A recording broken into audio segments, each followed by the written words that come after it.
YouTube land. Thank you for stopping by the crazy train of frauditing to watch another exposure video.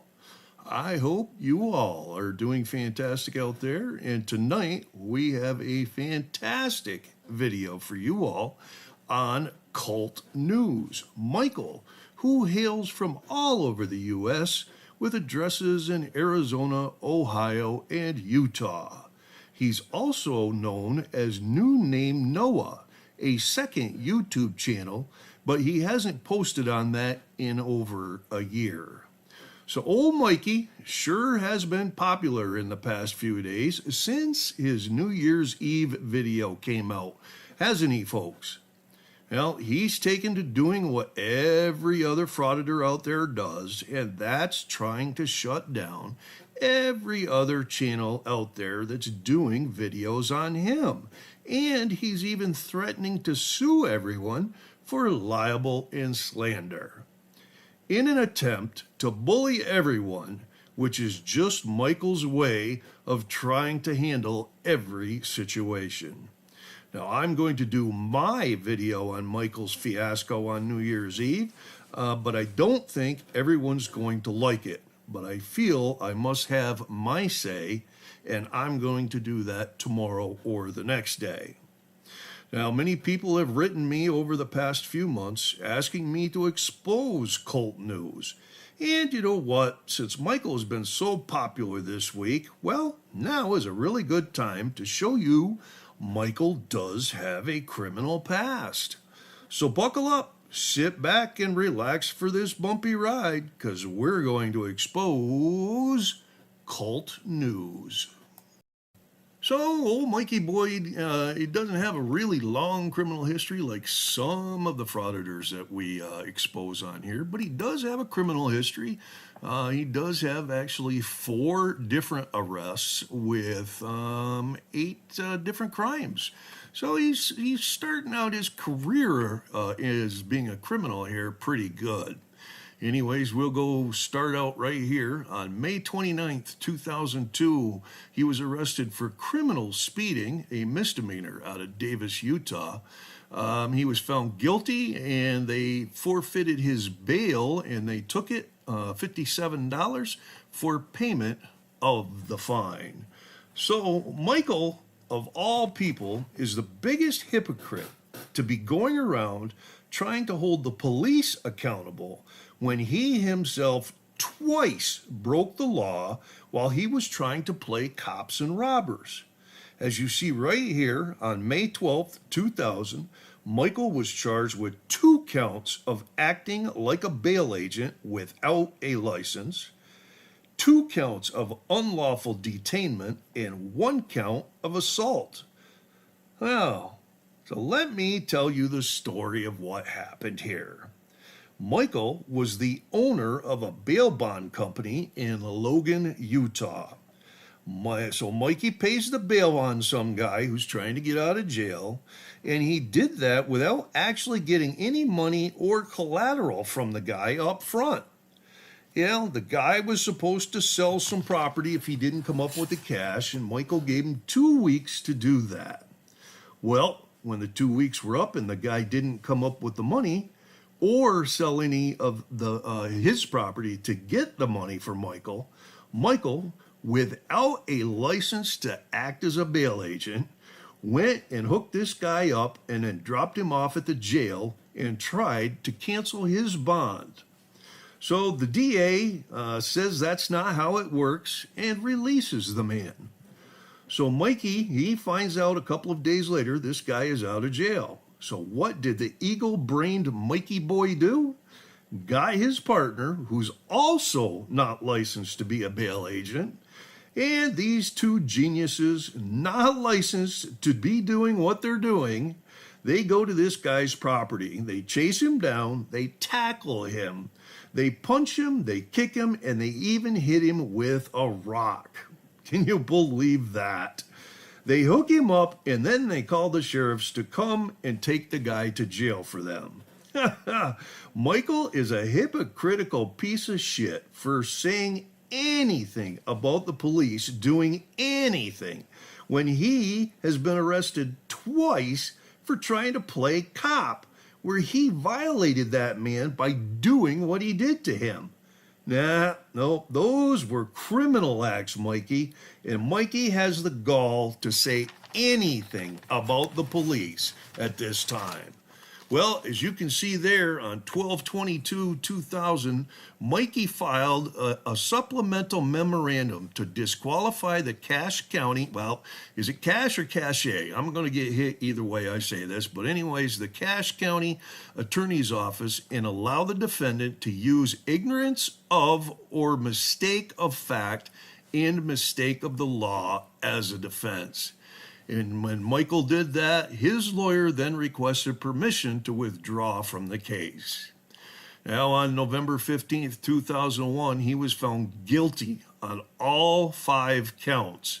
He was given a $2,400 judgment. It says commitment, but it does not give how long he was committed or whether they ended up suspending any of that. So we'll have to ask Mikey-boy himself. Mikey, how long did you spend in jail for doing that? And then he was put on 2 years of probation and $1,863 in fine and fees. Well, on November 27th, 2003, Michael's appeal on these of his adjudication of guilt, Michael appealed it, and that was denied. And we're going to go ahead a month to April 24th, 2003. There was a progress/violation report from probation, and Michael was ordered to complete a substance abuse program. Oh, now it's all starting to make a little bit of sense. So I do want you to take a look at this, though, because this kind of astounded me, and this shows you why I try and use 2 or 3 different databases to find my information, because one of them said he was sentenced to 200 years, 20 months, and 114 days, as you see, for this crime. And that would have made Michael, like 235 years old when he got out of jail or out of prison. But that's not actually what happened. When I went and looked up the actual court case on the internet, that's where it showed that, he'd just gotten committed, but not anywhere near 200 years anyways. So we're going to go ahead just 4 years, and on January 23rd, 2004, Mikey was picked up for electronic communication harassment out of Ogden, Utah, and that charge ended up being dismissed. But 9 years later, on June 18th, 2013, Mikey picks up a electronic communication harassment charge, a misdemeanor out of Sandy, Utah. This time he was found guilty at a bench trial, and he was given a $634 fine and fees. Now, we're going to go ahead 5 years, and the last crime that I can find on him is on July 1st, 2018. He was arrested for criminal trespass, a misdemeanor out of South Jordan, Utah. And he was found guilty at a bench trial on that charge, and they whacked him with a $687 fine and fees. Okay, ladies and gentlemen, I got 3 civil cases on Michael. I believe they are all for him. They come back to his name and addresses that are associated with him. The first case is going to be on May 19th, 2006. There was a federal tax lien for a small business in Utah. There's the case number, and that lien is for $21,826. On October 9th, 2017, there's a possible bankruptcy. There's the case number. Has his name and his Phoenix, Arizona address. And then on April 6th, 2018, there's a state tax lien in Arizona for individual income tax with his name and his Phoenix, Arizona address. And that's for a total of $1,197. And there's the case number. Again, those are possibilities. I'm not 100% sure because, like the bankruptcy, there's usually a date of birth with it. There wasn't with this one for some reason. I don't know. Also with the other 2, the income tax and the federal tax lien on a small business, All I can say is that these addresses are associated with him. So we got Cult News. Michael, I can't say his last name because if I do, he'll privacy strike me. He's given his dates of birth. He's got 2 different dates of birth in June that he's given. The one that's underlined is the correct one. I hope Michael knows that not giving the correct date of birth when you're giving an officer your pedigree is actually a crime. I've got an address for him in Columbus, Ohio. I have an address for him in Aurora, Colorado, that he gave to the officer during his detainment in Columbus, Ohio, in November of 2023. There's a phone number. He gave that during his detainment in Columbus, Ohio also, and that actually does come back as associated with him. Also found an address in Layton, Utah for him. And then I've got 3 email addresses there, 4 email addresses for him. They're all possibilities. Not one of them is 100% for him. Stacy is his sidekick and his fiance. I got an address for her out of Lebanon, Ohio. And she was born in April of 1969. Michael, in another video that I saw him in, stated that he was giving his Arizona driver's license to the officer. I don't know why he would have licenses for all 3 states, but it's technically illegal. You're only supposed to have 1 at a time. And there it is. He's got his second channel name there, new name, Noah. And ladies and gentlemen, is all I could find for arrests and convictions on Mikey-boy. Now, I know there has to be a couple more out there somewhere because I know he's been arrested while he's been frauditing. So I just haven't found the videos yet where those arrests would have occurred so that I can go and look for the charges and see what happened to him.